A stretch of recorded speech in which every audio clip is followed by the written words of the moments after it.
Your dog is lying right next to you. Eyes half open, tail still. And you don't even notice because nothing looks wrong.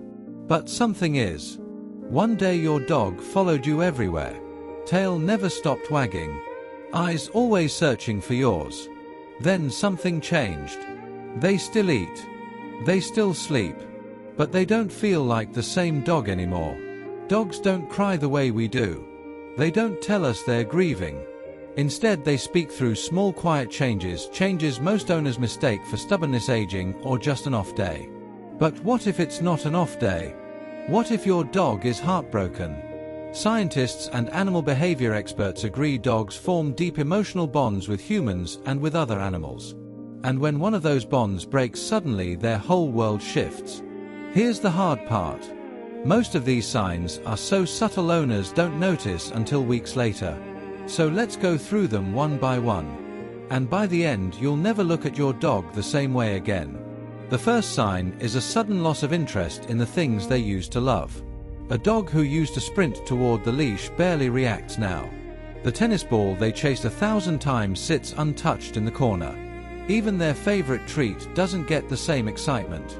You might think they're just tired, just getting older. But emotional pain works differently.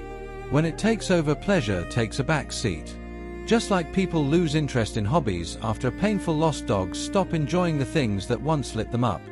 Here's what most owners never realize. Dogs don't just remember happy moments. They attach those moments to specific people, routines, and companions. So if one of those memories suddenly turns painful, even the most exciting activity can lose all its meaning. The second sign is sleeping far more than usual. Dogs sleep a lot naturally, but an emotionally distressed dog sleeps even more.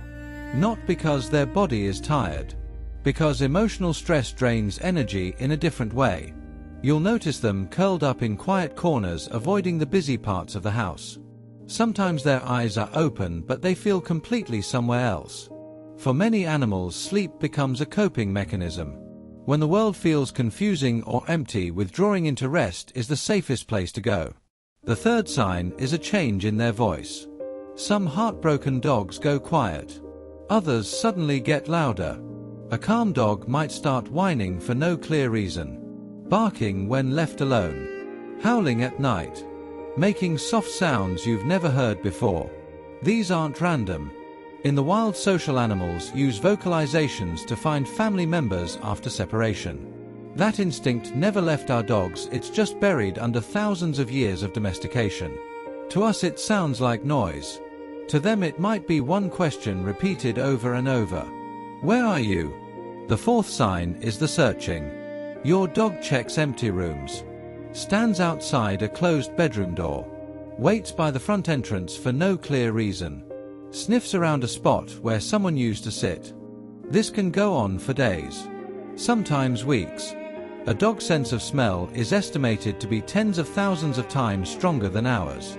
Long after someone's gone, their scent lingers, and your dog keeps following it, hoping it leads back to them. Here's the strange part. As that scent slowly fades, most dogs eventually stop searching.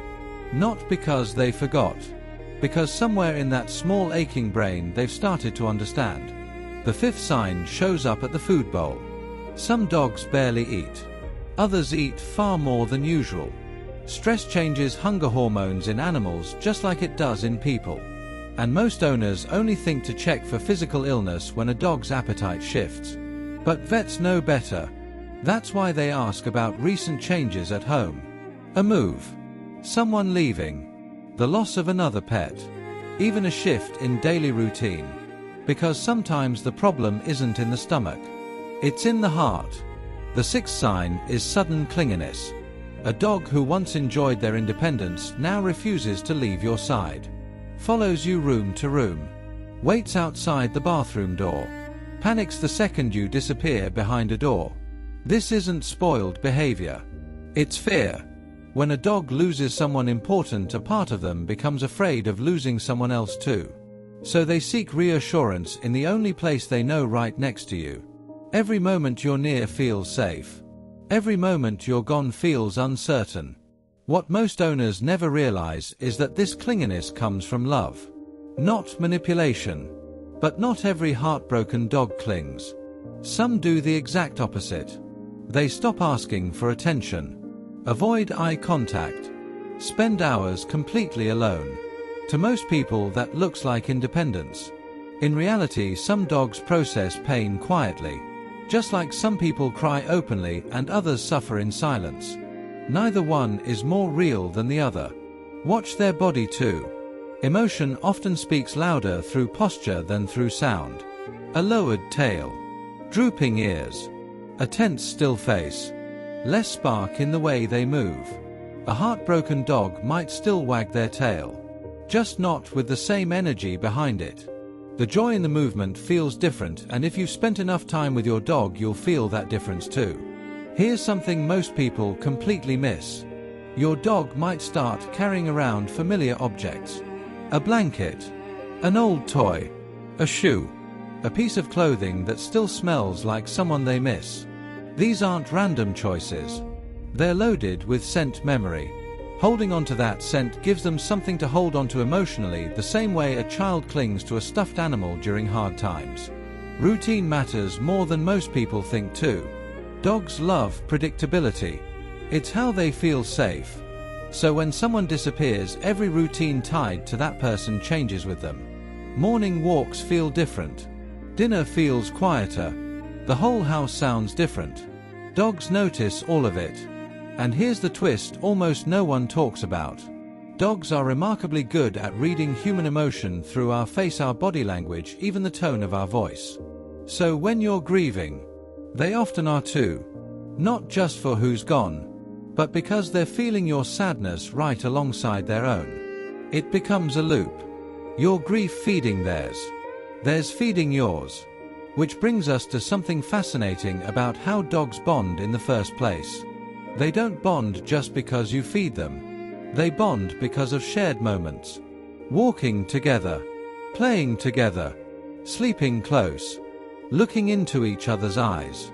Researchers have found that positive interaction between dogs and their owners raises oxytocin, the same bonding hormone at play between parents and children in both species.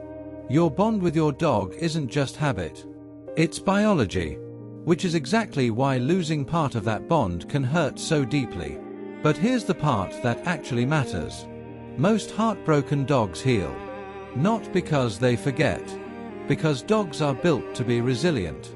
Healing starts with stability, gentle routines, daily walks, mental enrichment, patience, quiet affection without forcing it.